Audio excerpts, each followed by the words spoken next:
Hello, welcome to History on Lowell with me, Maritza Grooms, and my personal professor, Bob Forrant. How you doing, Bob? I'm good. It's been a while.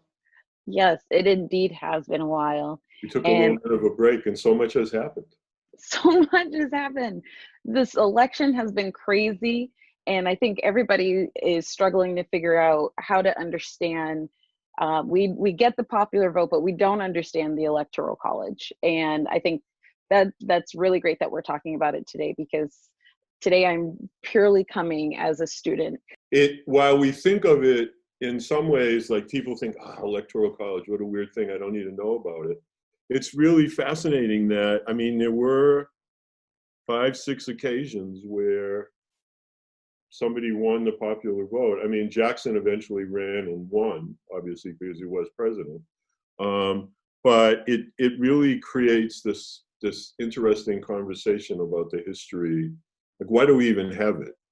Yeah. Like, why we're supposed to be a representative democracy. We're supposed to be all about one person, one vote and whatnot. And so why do we have like this sort of this structure that sort of takes away, if you will, from the popular vote? And so we do have this anomaly too with the election just passed, where it's probably likely that, amongst other things Donald Trump will be famous for, he's probably likely to be the only person that ran twice. One time lost the popular vote, but won in the Electoral College, and the second time lost the popular vote and in the Electoral College. So he's going to have this really interesting yoke around his presidential neck, if you will, Among other things. in terms of these outcomes, right? So yeah, it comes to play now and again, and it's come to play obviously in 2000, which was really important. And after the Civil War, there's a moment we'll talk about further on in the show where it's really important, and it really has a really significant / catastrophic effect on American history. Now, so let's start. First of all, what is the Electoral College? I know So that it's like we have to have 270 electoral votes. That's the majority, right? In order for mhm, the presidential candidate to be the president. right. But why? What is it? So eventually it would have been, so back in the early 19th century, it would have been a smaller number than 270, because it's a number, each state has electors, and where they come from in a minute, but each state has electors equal to the number of seats they have in the House of Representatives plus their 2 senators. So it's based on population on one hand, and then everybody, because they have 2 senators, gets 2. So that's sort of the way to think about it.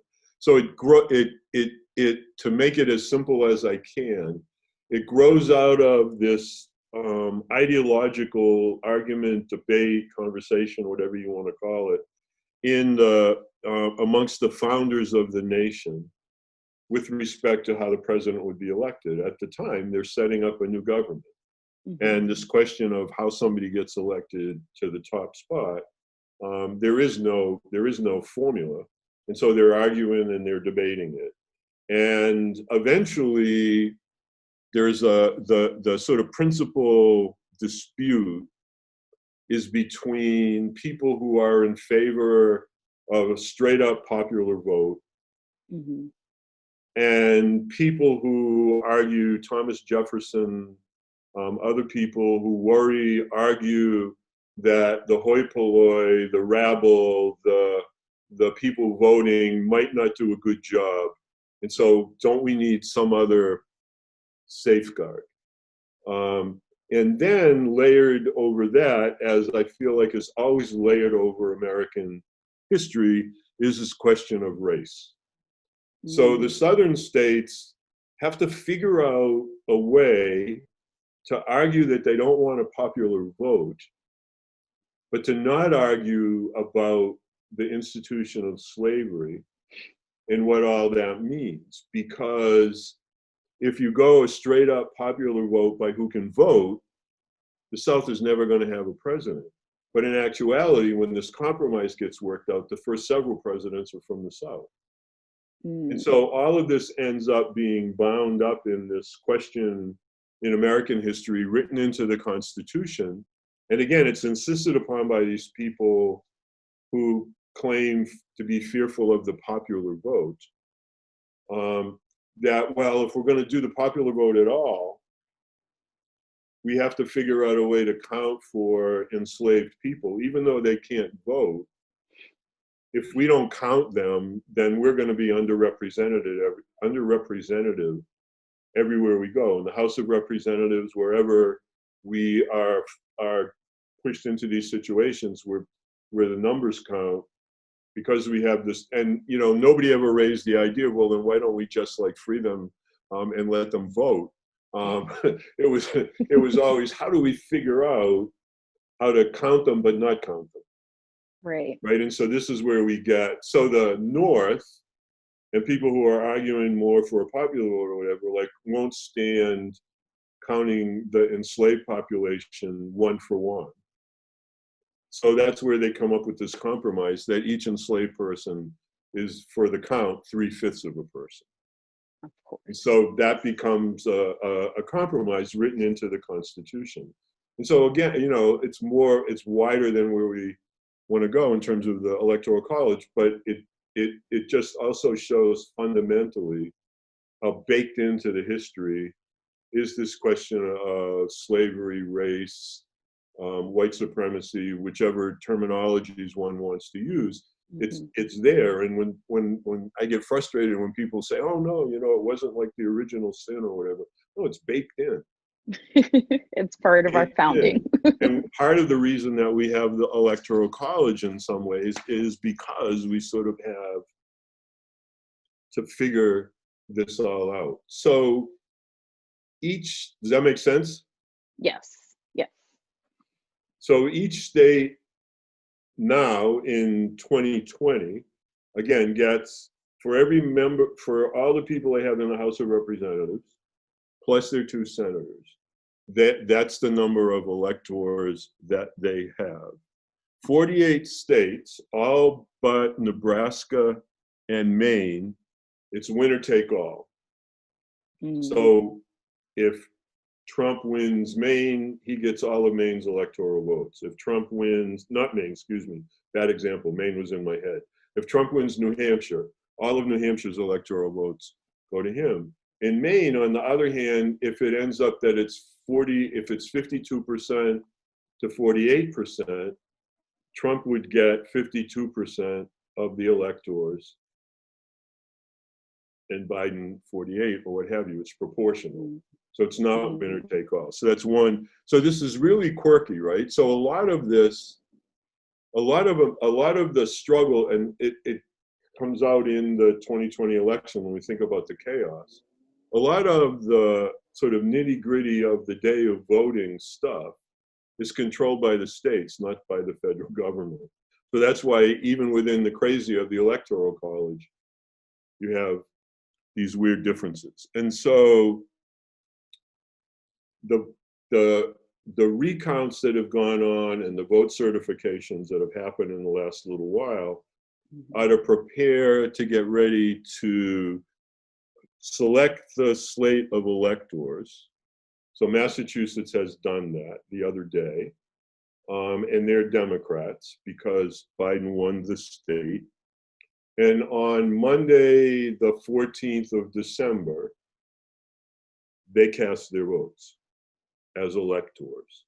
So theoretically, even though the popular vote has been cast, in theory at least, who knows what would happen, but we should not expect any surprises. In the whole history of the Electoral College, there have been only 150 of what historians call faithless voters, who were supposed to vote Democrat and voted Republican, or supposed to vote for the Republican and voted Democrat. And they call them faithless electors.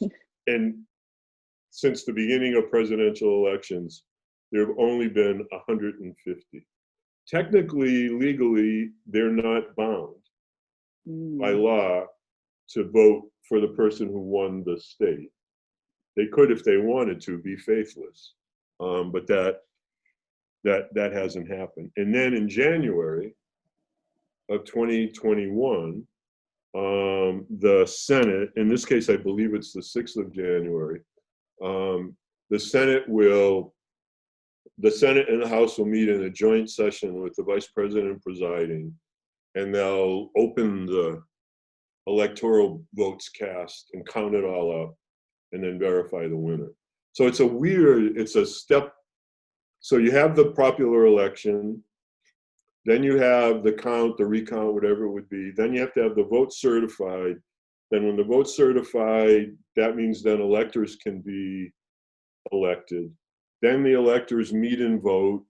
And then the House and the Senate, open the ballot and officially affirm, in this case, that Joe Biden will be the president. So it's a really weird, I find it to be like, it doesn't make any sense. But again, when you think about it, you can win, as Trump did, you can win the presidency by winning a bunch of small, lightly populated places.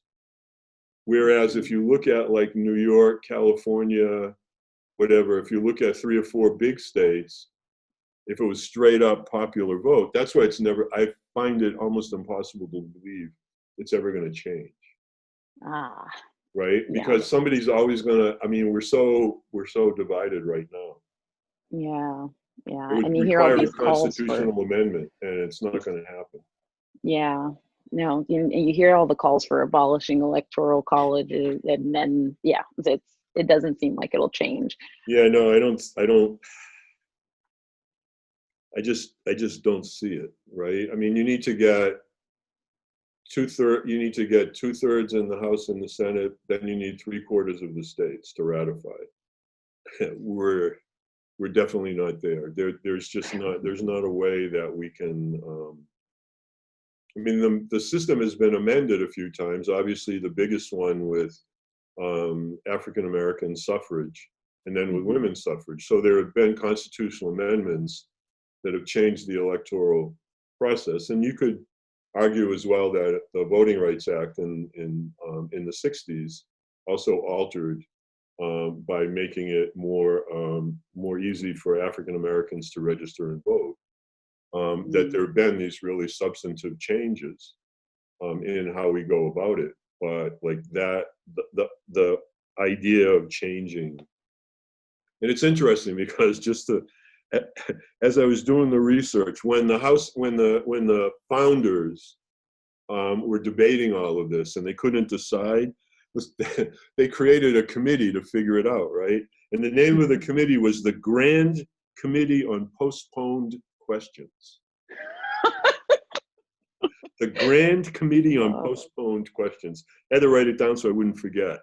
So that was like, as they were working their way through in Philadelphia, and they came upon various stumbling blocks, they just set it aside. And then when they were nearly done, they created this committee, and that's what they called it, the Committee on Postponed Questions.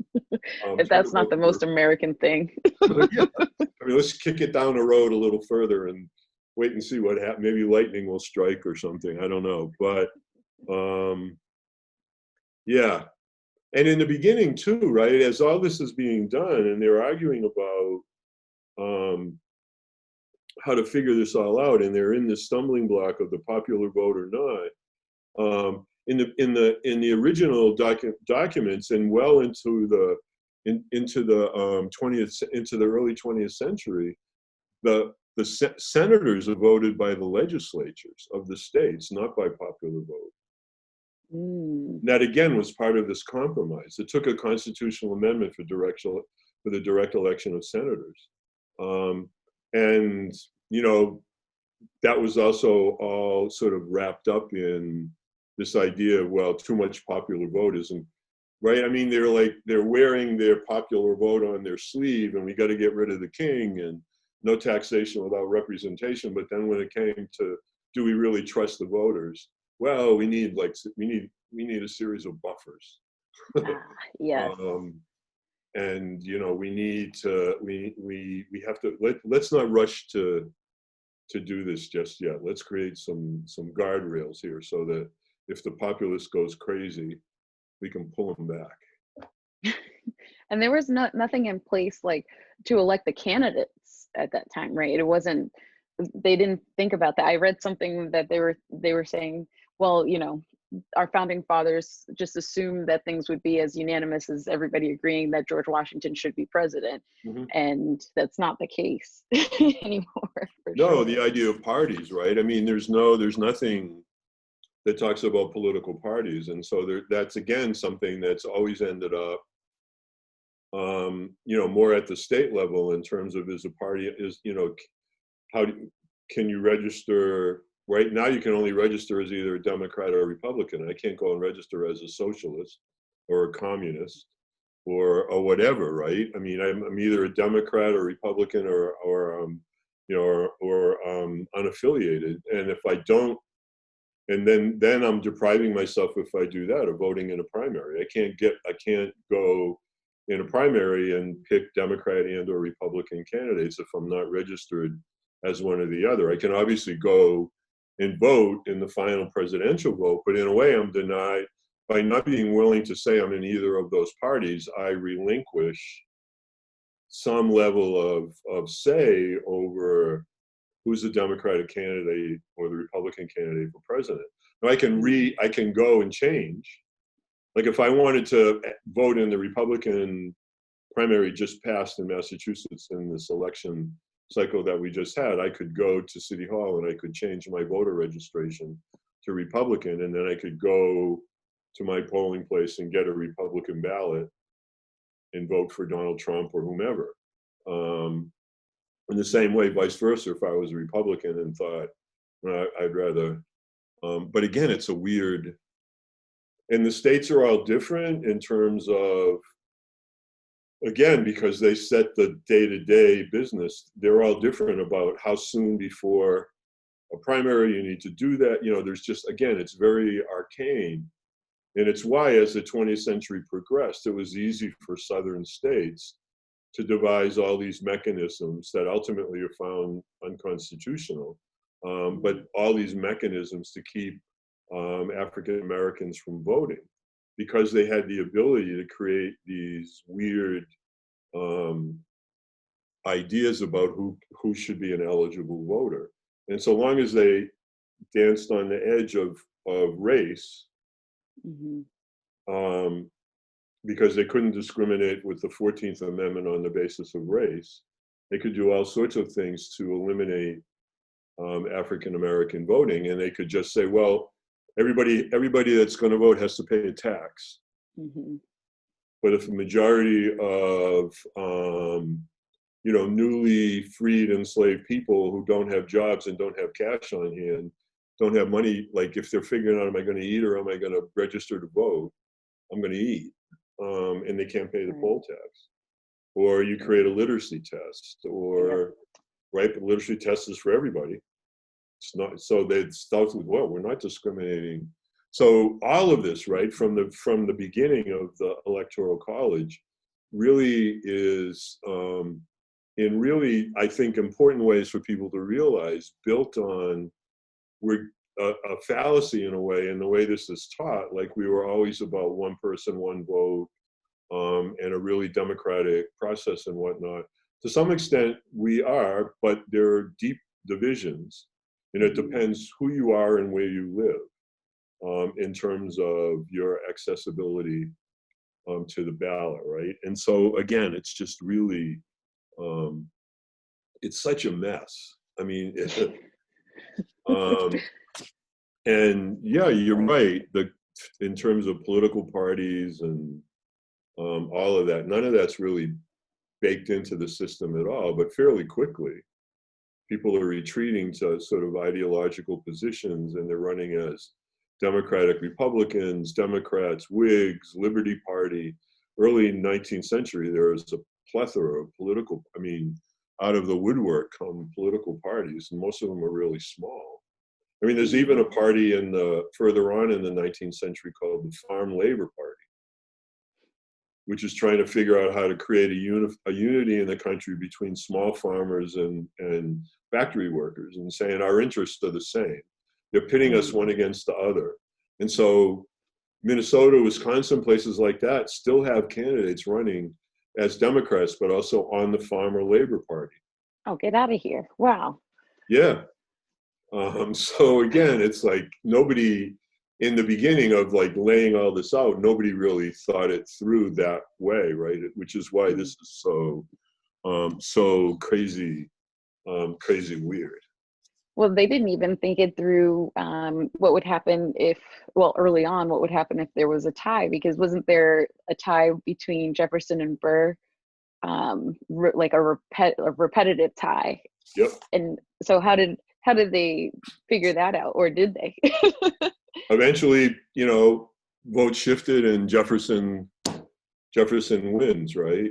I mean, the bigger one that's really weird happens in 1876, and we have a bit of time to sort of to talk about that.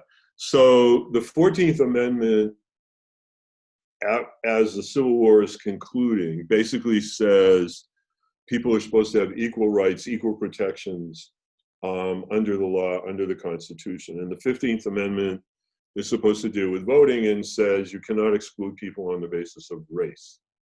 And so this becomes a struggle in the 1860s, early 1870s. And to enforce the voting part of the 15th Amendment, the federal government divides the beaten South into several military districts and send federal troops. And they're supposed to safeguard African Americans being able to register to vote and make sure that they can go on election day and safely vote and what have you, and to enforce, right? But this chafes at the South, as you can well imagine, at the conclusion of the war. And this is seen as a Republican administration telling what's now the stronghold of the Democratic Party in the South what to do. And so this is back and forth, back and forth. In the 1876 presidential election, it's an election between two people that most people, if I challenge people on a drinking game, wouldn't be able to tell me. But Samuel Tilden is the Democrat, and Rutherford B. Hayes, the famous Rutherford B. Hayes, is the Republican candidate for president. Now, Tilden wins the popular vote in the 1876 election, 4,200,000 to roughly 4 million. So it's clear. However, to some people, it's not clear. And the Democrats essentially challenge the votes of several states, so that creates a situation where Tilden has 184 electoral votes and Hayes has 165. And you need 185 to win. And so conveniently, the Democrats challenge in 3 states, and the vote total is 19. And if they flip those votes, then the Democrat would win and become president. So now the problem is that it's Republicans that control Congress, and Republicans are not happy necessarily if a Democrat gets into the White House. So they basically create a committee that meets in a back room, and the states that are involved are South Carolina, Louisiana, Florida, and Oregon. And the Republicans, because they control Congress, set up a committee with 7 Democrats and 8 Republicans. And if the Democrats wanted to, they could have contested this all the way up to the Supreme Court.